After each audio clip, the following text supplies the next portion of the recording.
Hello, happy Wednesday, everyone. This is St. Luke Christian Church. I'm Pastor T.C. Johnson. We're here at St. Luke in Huntsville, Alabama at 1800 Sparkman Drive, where God is with us, seeking to save. God want to use you to reach somebody in these turbulent times with your character, conduct, and behavior.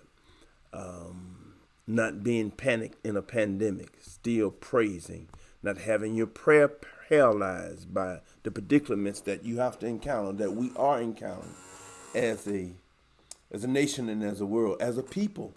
Amen. God is up to something. God is up to something. There's havoc.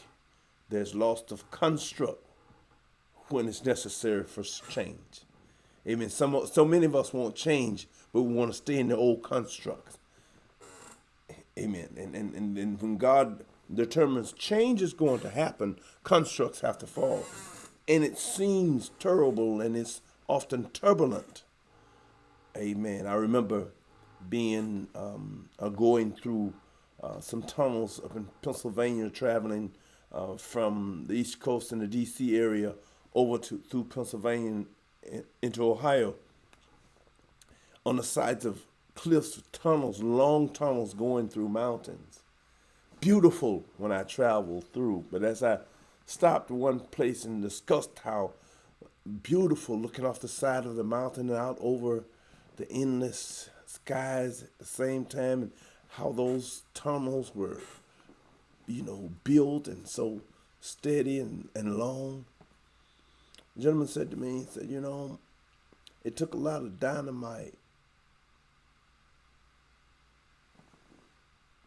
to dig through and get to that beautiful change. Amen. Amen. Sometimes God has to dynamite our world, our nation, our state, our city, to cause the change that God has purposed. Amen. It's His world. It's in His hand, and He told me, don't worry, don't let not your heart be troubled. Amen. Amen. God got this for you. That's all I wanted to stop and tell you. God want to use you in your understanding of He is in control to be a blessing to someone who is nervous and running about afraid and scared. It's the end of the world. All those things that may be happening. I am in, and you are in the hands of a loving God. Amen. It's time to do our announcement. Let me do that, and then we'll get word and worship. Let me just say, amen. Thank all of you for allowing us to, come. I understand that you're busy and you don't have to allow us into this part of your life. And we thank God for those of you who are with us on this announcements. Let's see that 561 deaths occurred in Madison County. We've had 561 deaths, and my report is showing that this was last updated 12 days ago, so that's not good. But it's showing 561 deaths, 47,479 cases of coronavirus. That's in Alabama. That's in Madison County. In Alabama, 754,000 plus have contracted the disease with, as of our update, 12,718 people dead. In fact, it was noted this morning that 1 in 500 out of every 500 people in America, one person has died. 1 to every 500, and they're still dying. So, and we're still hesitant, reluctant, ambivalent, and what have you about taking the vaccine. I've gone over so many times with many, and I'm talking to people as I go who are telling me and giving me reasons they're not taking. They have some genuine concerns, and that's not the issue for me. The fact that they're not sure of the government. I got you. But we're going to be doing some things. We're trying to put together a vaccine rally, and we want to reach out as far in the communities as we can. I'm going to need some of you all to help me get that information out. As soon as I can nail down a date, hopefully it'll be here on our campus with some professionals doing it, and they'll be testing also. And so we want to make sure that gets done. And we thank God for those of you who are going to help already.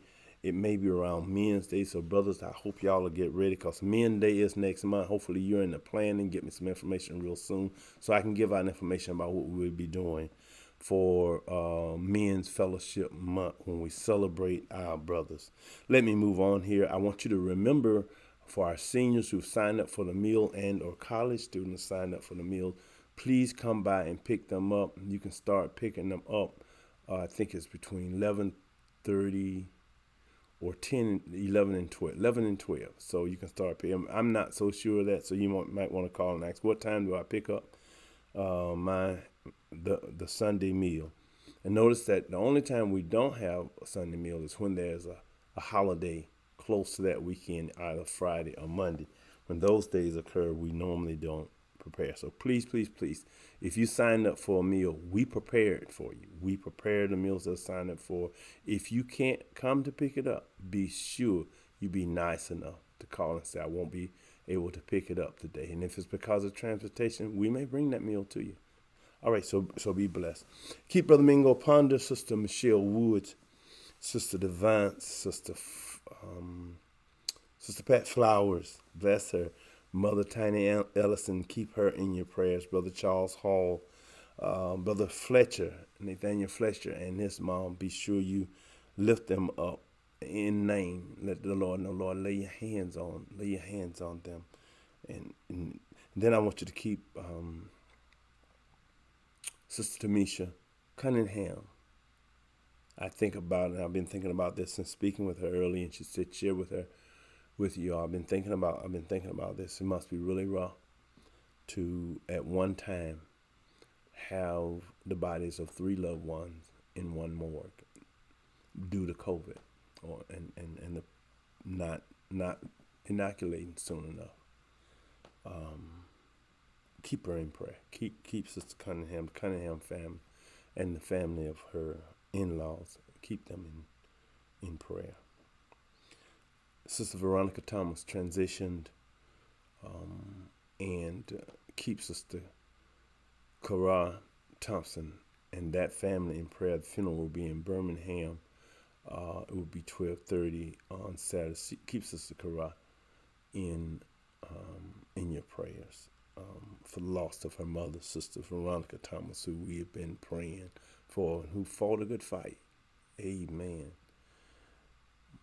Sister Winoa Edwards' family.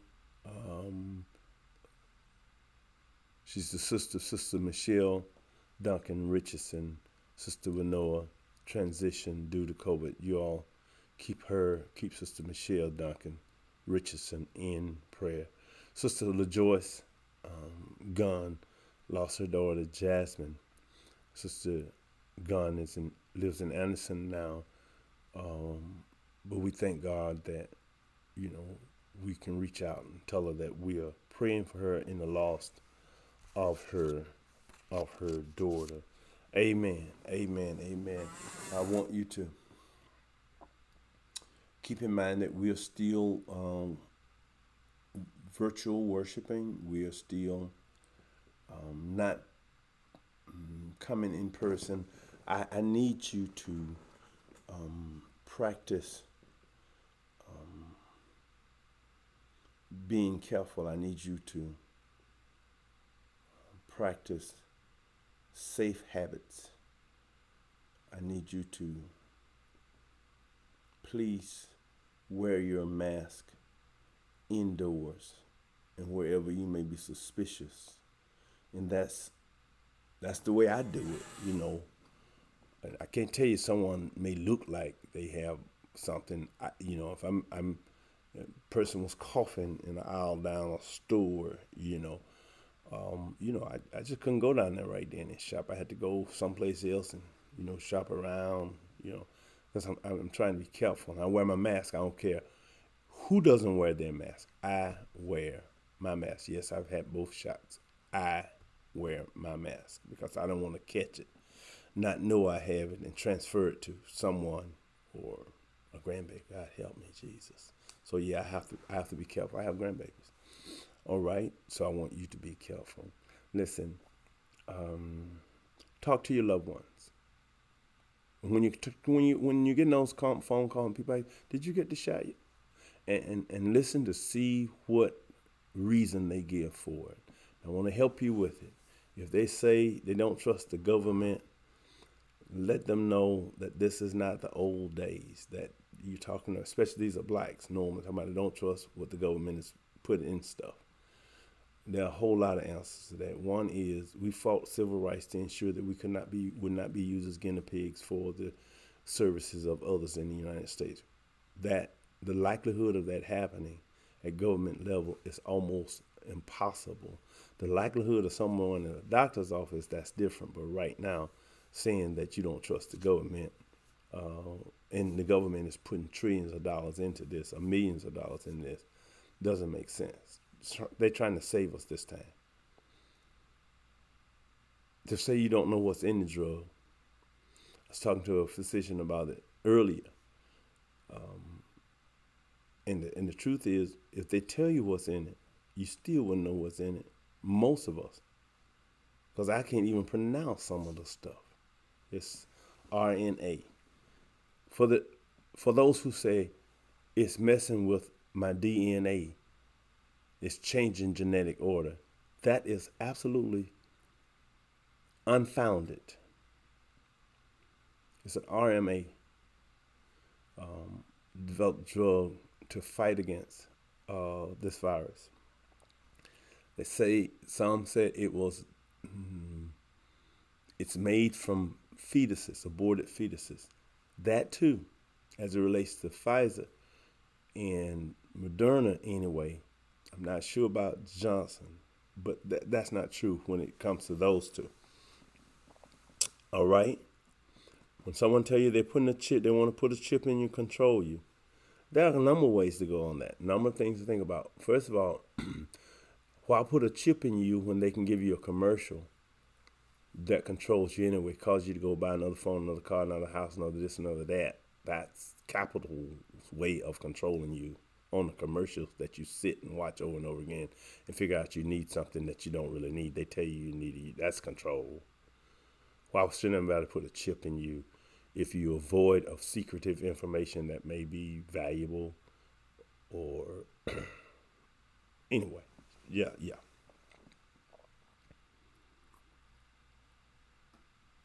I can't think of some of the others. But we need to talk to our people. I'll have the demographics next time I talk to you about what the ratio of death demographically is, what percentage.